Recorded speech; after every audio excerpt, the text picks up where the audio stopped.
तो martial master के पिछले एपिसोड में हमने देखा कि क्विंसू ब्रेक थ्रू करके मार्शल किंग रैलम के 5th लेवल पर पहुंच जाती है, जो देखकर क्विंचैन काफी ज्यादा खुश होता है। अब हमें दिखाया जाता है कि क्विंचैन अपने सभी साथियों के साथ एक रेस्टोरेंट में बैठा हुआ होता है। तभी मास्टर जाओ उससे बोलते हैं कि वह और नांगुआंग यहाँ पर कुछ दिनों से इन्वेस्टिगेशन कर रहे हैं, जिससे उन्हें पता चला है कि धीरे धीरे टाइम के साथ साथ लॉ इन्फोर्समेंट के लोगों का इंटरेस्ट सर्चिंग से हटता चला जा रहा है, क्योंकि वह लोग पिछले कई महीनों से मेहनत कर रहे हैं, पर इसके बावजूद वह लोग क्विंचैन को नहीं ढूंढ पाए हैं। तो अगर सब कुछ इसी तरह चलता रहा तो कुछ ही दिनों के अंदर लॉ इन्फोर्समेंट के लोग हार मान लेंगे और वह क्विंचैन को ढूंढना बंद कर देंगे। तभी अचानक से वह पूरी जगह कांपने लगती है और अब क्विंचैन रेस्टोरेंट से बाहर देखता है तो कई सारे लोग एक साथ भागते हुए कहीं जा रहे होते हैं। तभी रेस्टोरेंट के अंदर बैठे हुए कुछ लोग बोलने लगते हैं, डीमन स्वॉर्ड इनहेरिटेंस अब यहाँ पर स्टार्ट होने वाला है, तो हमें जल्द से जल्द वहाँ पर पहुँचना चाहिए। अब यह सुनते ही क्विंचैन भी अपने साथियों से उस जगह पर चलने के लिए बोलता है और अब वह सभी लोगों को लेकर रेस्टोरेंट से बाहर निकलता है। तभी वह लोग देखते हैं कि डीमन स्वॉर्ड सिटी के बीचों बीच मौजूद टावर के ऊपर काफी ज्यादा मात्रा में एक जगह पर एनर्जी इकट्ठा हो रही होती है और अब वह एनर्जी देखते ही देखते एक जाइंट स्वॉर्ड में बदल जाती है।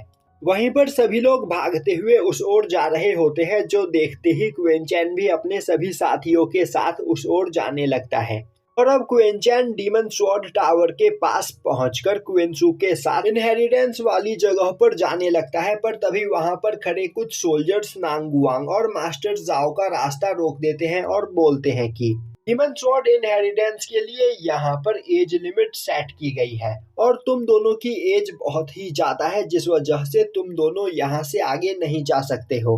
अब यह सुनकर मास्टर जाओ और नांगुआंग क्विंचैन और क्विंसू को ऑल द बेस्ट करते हुए बोलते हैं कि वह दोनों यहाँ पर क्विंचैन और क्विंसू का बाहर ही इंतजार करेंगे। अब क्विंचैन क्विंसू को अपने साथ लेकर कंपटीशन एरिया के एक फॉर्मेशन प्लेटफॉर्म पर जाकर खड़ा हो जाता है, जहां पर पहले से ही कई सारे लोग मौजूद होते हैं। अब वहां पर खड़े सभी लोग क्विंसू को देखकर हैरान होते हैं और उसकी खूबसूरती की तारीफ करते हुए बोलने लगते हैं कि आखिर यह लड़की कौन है। तभी एक पर्सन बोलता है, कहीं यह लड़की टियानवा मैन से तो यहाँ पर नहीं आई है, क्योंकि इतनी कम एज में ही इसकी कल्टीवेशन बहुत ही ज्यादा है और यह काफी ज्यादा खूबसूरत भी है। तभी वहां खड़ा दूसरा पर्सन बोलता है, ऐसा हो ही नहीं सकता है, क्योंकि टियानवा मैन की लड़कियां किसी भी लड़के को अपने आसपास भी नहीं आने देती है, पर यह लड़की यहाँ पर उस लड़के के साथ घूम रही है। वहीं पर खड़ा वुसेंग भी यह सब कुछ देख रहा होता है और तभी उस जगह पर डीमन स्वॉर्ड सेक्ट के 4 सीड डिसाइपल आ पहुंचते हैं। अब उन चारों सीड डिसाइपल को देखते ही वहां पर मौजूद सभी लोग उनकी तारीफ करने लगते हैं। वहीं पर वह बोल रहे होते हैं कि यह चारों सच में एक जीनियस है और अगर यह लोग आज इस कंपटीशन में जीत जाते हैं तो फ्यूचर में यह लोग दुनिया के सबसे पावरफुल इंसान बन सकते हैं। तभी वहां खड़ा एक पर्सन बोलता है, यह चारों सीड डिसाइपल अभी मार्शल किंग रैलम के पीक पर मौजूद है और इस कंपटीशन के दौरान जो भी ब्रेक थ्रू करके मार्शल एम्परर रैलम पर पहले पहुंचेगा उसे फर्स्ट डिसाइपल का टाइटल दिया जाएगा और तो और वही पर्सन डीमन स्वॉर्ड सेक्ट का वारिस बनेगा। वहीं पर खड़ा क्विंचैन यह सब कुछ सुन रहा होता है। वहीं पर खड़ी क्विंसू भी उन चारों सीड डिसाइपल की पावर को देखकर हैरान होती है और बोल रही होती है कि सच में यह चारों सीड डिसाइपल जीनियस है। इतनी कम एज में ही यह सभी लोग मार्शल किंग रैलम के पीक पर पहुंच चुके हैं। तभी वहां पर सिंघाव आते हुए बोलता है, ब्रदर क्विंचैन, फाइनली आप यहाँ पर आ ही गए। तो अब मुझे पूरा यकीन है कि यह कंपटीशन इंटरेस्टिंग होने वाला है।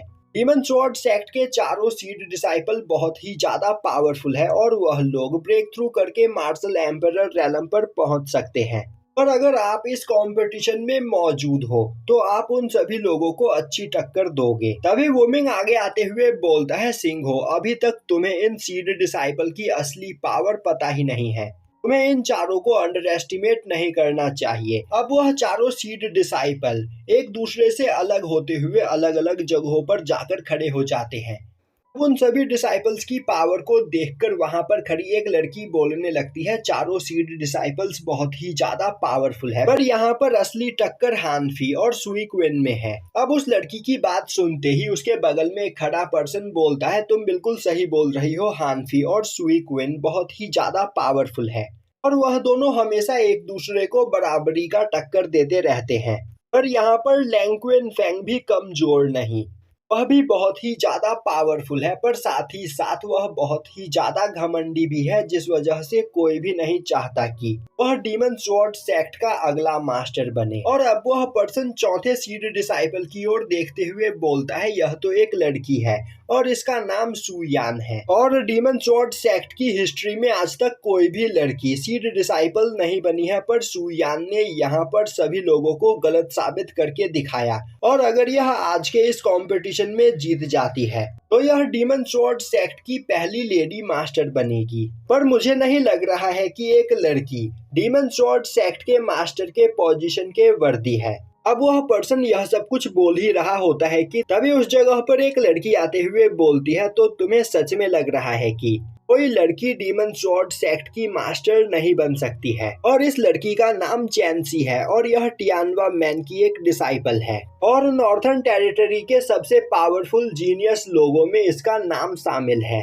अब चैंसी सुयान के पास जाते हुए बोलती है, सिस्टर कहीं मुझे यहाँ पर आने में देर तो नहीं हो गई?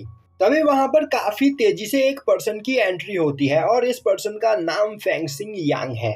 और अब फेंगसिंग क्विन फेंग के पास जाते हुए उससे हाथ मिलाते हुए बोलता है, कहीं तुमने मुझे मिस तो नहीं किया? अभी उस जगह पर क्विन जैंग की एंट्री होती है और अब क्विन जैंग जाकर हानफी के पास खड़ा हो जाता है।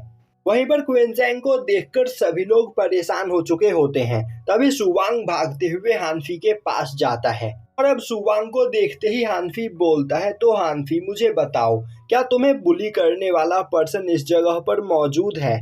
अब यह सुनते ही सुवांग क्विनचैन की ओर इशारा करते हुए बोलता है, मास्टर हानफी, यह वही पर्सन है जिसने मुझ पर अटैक करके मुझे घायल कर दिया था। जो सुनते ही क्विनजैंग बड़े ही गौर से क्विनचैन को देखने लगता है। वहीं पर खड़े हानफी की नजर क्विनसू पर होती है और यहीं पर यह एपिसोड खत्म हो जाता है।